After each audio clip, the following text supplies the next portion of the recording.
Well, yeah, I, why is that? I'm not sure. I mean, it's interesting. I think it's such a defining aspect of who we are. You would think that that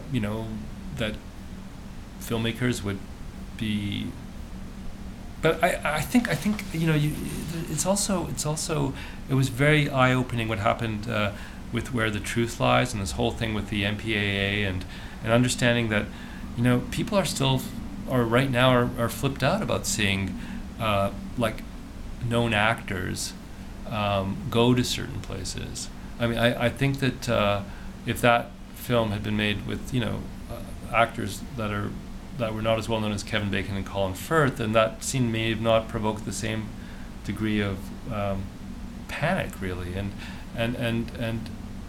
And yet that's a dramatic scene. That's there's so much else going on in that scene, and it says so much about the relationship between those two men and their partnership and the blurry ideas of what is a kind of a marriage ultimately, but not that type of a marriage. I mean, there's so many issues that are being raised, and yet I realized by that whole ordeal that film went through that it's not as open as it might have. As the films that I love were made in a time when that was just as it was easy to access, but not just through suggestion, through actual,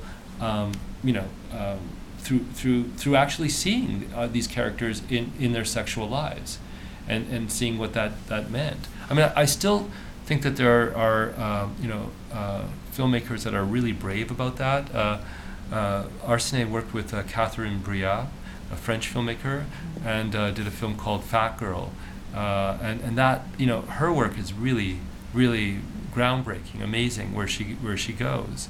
But again, they're not famous actors. They're people that are coming from a certain place. There was a film by Patrice Chéreau a few years ago called Intimacy, which again was really it explores that. But I think it's possible. I mean, with actors who are stars, as long as you understand and you're clear about the fact that this is a drama, that this is a way of, and also that they trust you. That they see that that's something that's genuinely fascinating to you. Maybe some filmmakers are really shy as well. I mean, that's possible.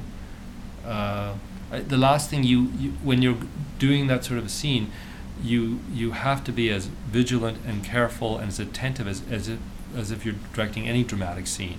You can't shy away from it, and that's what I really admire with some of these European films, that they go there, and I mean, who can forget, or even, I mean, I remember when I first saw Don't Look Now with Donald Sutherland and Julie Christie. I mean, that just seemed like so honest, and raw. I don't know if two actors of that stature would go to that place.